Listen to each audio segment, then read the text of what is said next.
Good morning, students. I hope you all are fine at your home. I want to guess to something that you must stay inside your houses and you must wash your hands after regular interval of time. Okay, students? Now, today we are going to learn phonic sound of alphabet O. Here comes the letter O. O is for orange.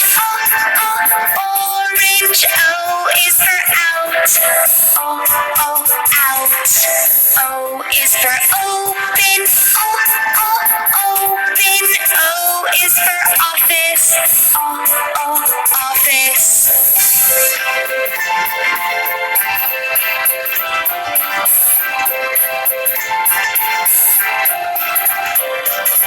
O is for on.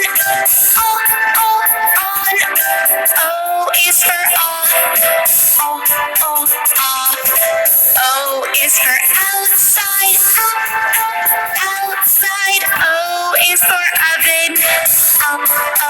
Oven.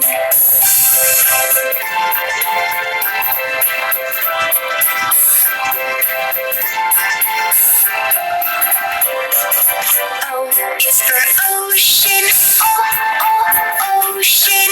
O is for opposite. Opposite. O is for orangutan. Orangutan. O is for oxygen. Oxygen.